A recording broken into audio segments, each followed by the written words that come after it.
This is my FMP pitch for my level 3 year 2 project course, and yeah, I've been working, and I'm just going to go to it today.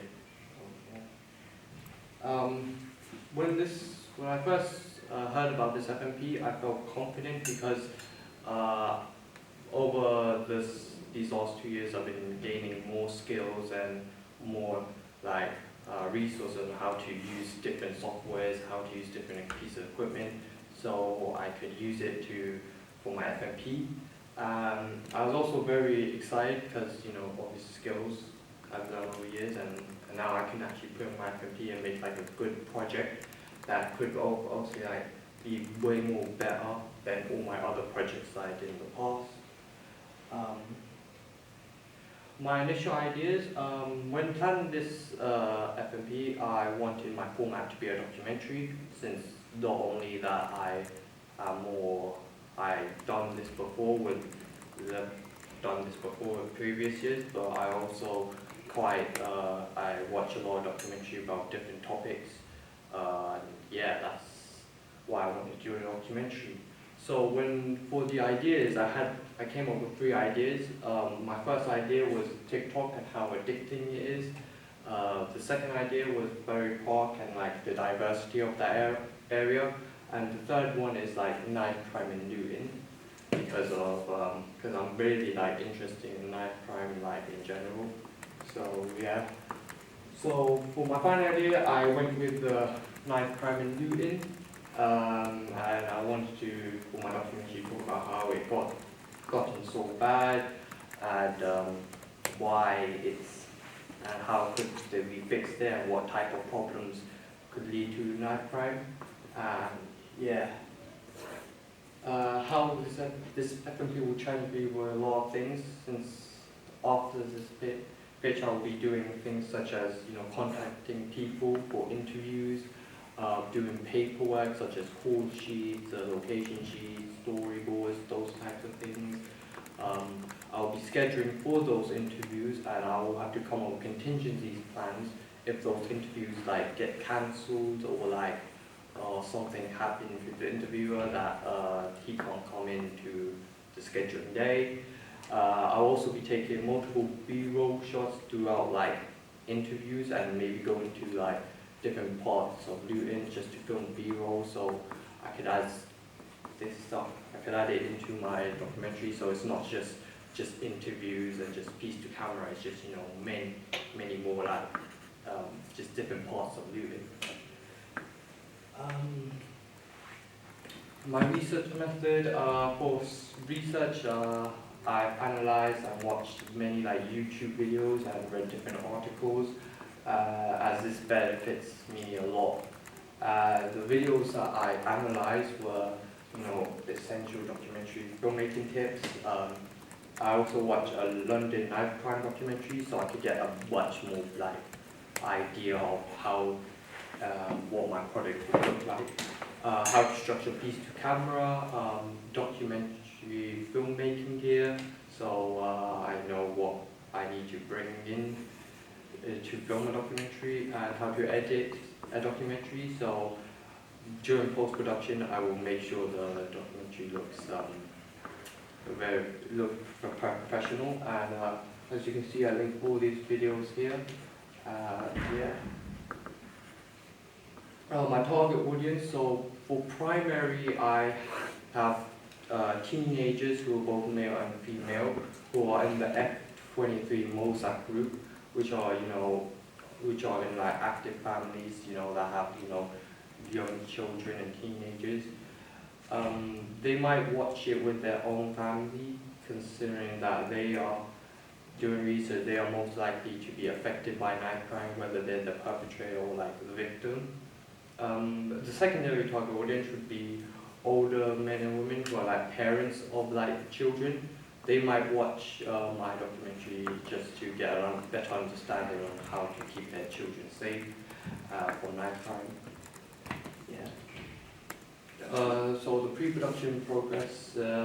For pre-production, I will have to set up interviews, like I said previously. I will have to do a bunch of paperwork, and we'll contact like knife crime activist group to get like either interview or like a statement from them if they want to like be in the video. I could have them like promote like their business and talk about how they are helping the youth. Then I will also be thinking about contacting like other like buildings like the mall to see if I could be allowed to film there, you know, so I could film some vox pops or like B-roll footage. Yeah, the way I will do this is after this fish, I will have like a 2-week spring break, so I could get all of this done in those 2 weeks. The production progress, I will be, after looking at like the timetable of my project, I will have like 2 weeks of to film all my pieces of documentary. So I'll be starting by recording the interviews as they're the most important part of the documentary. Then I'll probably record some vox pops so I can put in my documentary, or they could be like a contingency plan. So if the interviewer was cancelled, I would like get vox pops of people from town. And then I'll go to different parts of Lewin, like I said, and then film some B-roll footage of people going about their day and like, you know, other buildings. And then I will do a piece to camera for the intro for my documentary. For post-production, I will be editing all the footage and into the documentary, so I will have a rough cut and then a final cut. And the rough cut I will give the rough cut, get audience feedback from the rough cut for edit, and I will see what I need to improve on and what worked well. And then I will be putting all of that into my final edit. So I will just then after the final is done, I will just do a final audience feedback just to see how good is my documentary. I'll also be developing a QR code that will take you to like an anti-knife crime group, so people can scan it with their phones. That's what I'm going to do for when I screen my project to my class. Contingency, obviously I mentioned that I have a contingency plans, so I will also if there's an issue like the interview is cancelled or like it's on the day I'm filming, the weather's not very good, I will have to like reschedule another day to film, or like get a backup like interviewer that I contact with another interviewer. Also in post-production, some of the footage is corrupt or like the quality isn't very good. I could replace some of the footage from the interview with B-roll shots, so it won't look like it won't be like a black screen. It will be like just seeing doing. My initial idea for screening. So obviously I've talked about the screening of my final product, and I will be able to create a QR code that will lead to a link to a website that is about knife crime and how some of those websites might be linked to the documentary, as I might mention it in it. So obviously you can see the example and an example of the website that might be used. Thank you for listening to my pitch. Do you have any questions? Yes, I have some questions, Ijaz. I have some concerns as well. So your topic, it has emotional and illegal implications. Yes. Yeah, so let's say, for example, the families of victims of knife crime, or the victims themselves, or the perpetrators of committing these crimes. Yeah. How are you planning on navigating that as a topic and getting these people to be on camera? Obviously, I'll ask them for permission question obviously is a very sensitive. But reaching out to where are these people coming from? Do you know anyone personally that's been affected by knife crime? I mean, I know a couple of people that like live in like areas where knife crime is like heavily like active in there, and they've seen like people like running around in the shades. So and I asked them to interview, and they said they were okay. They were okay with interviewing about their experiences. Of seeing people, of being witnesses Witnesses to events. Yeah. You also have to be very careful, because if they were to say something like, I saw so-and-so doing this, then that could make them very vulnerable. So you would have to either, edit that out or that's conceal the thing, their identity. Obviously, I talked to him. He said it's okay if he blur out some words that he might say, because obviously he feels like he doesn't feel like comfortable saying sometimes. But this is very, very delicate, because this is people's lives that you're kind of dealing with, that, by maybe creating something, putting it in even a rough cut on YouTube and it gets out there, you could make someone very vulnerable. And as Tracy says, if you're contacting people who have lost people through knife crime, then how you question them and what you say and how you approach them is going to be really difficult. I'm not going to be like very blunt with it. I'm going to be very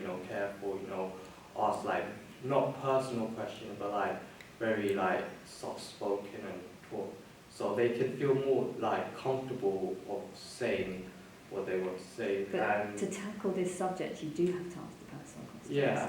But this is something which very mature journalists who've got years and years of experience would be tackling. Do you have any concerns about the subject matter?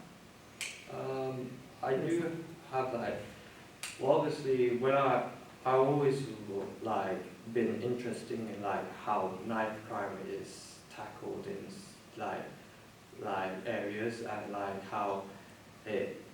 why people commit knife crime, and it kind of interests me. Wait. How people make knife? No. Like why knife crime is so high right now, because back then it was like low. You still had it, but it's low. But now in today's day and age, it's very high. You see news stories like people getting stabbed. So can I ask you a question? Are you personally concerned, scared by knife crime? When you go out, do you think this is a risk to me? Living in Luton and being the age that you are.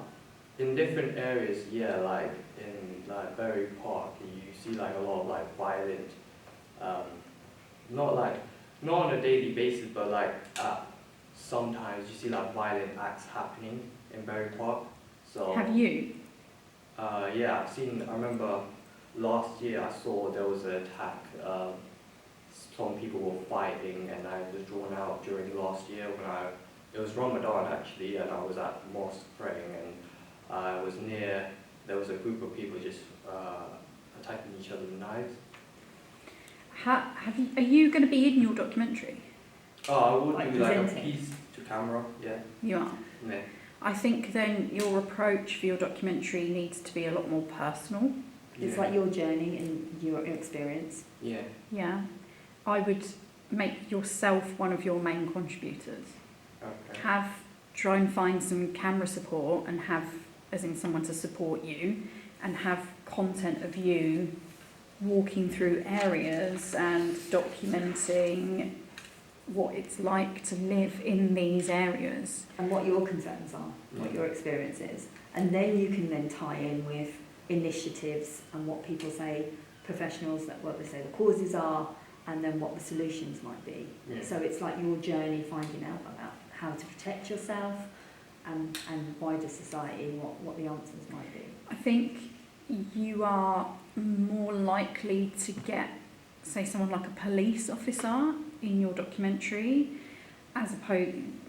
I'm going to be honest, Jazz, I don't think you're going to get a victim's family, or a perpetrator.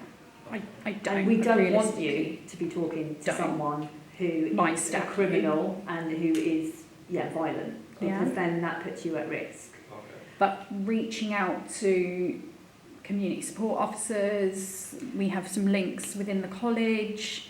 And there might be a youth worker that is rehabilitated and works with young people and says, well, I came from that background, I had this experience. So they can talk about first-hand experience, but yet there's someone who's been risk assessed and safe, and someone you can sit down and they can give you both sides of it. They can give you, well, I understand what the pressures are on young people and why I carried a knife, and now I'm on the other side. I teach young people how to protect themselves and why not to, So I think you could maybe go for a youth worker, someone who's involved in an initiative. That's anti-knife. Yeah. I think following your pitch today, when you go back to the classroom, you need to really sit down and think about who is going to be in your documentary. And safety. Yeah. For you and Because for other people. At the moment, there isn't anyone in your documentary. Like what are the initiatives you found out about through your research? Have you got names of anti-knife crime initiatives in the local area? I've been researching about different types of knife crime like activists in this area, so I thought I could contact them. Have you got email addresses? Have you got names? I haven't got that. Right.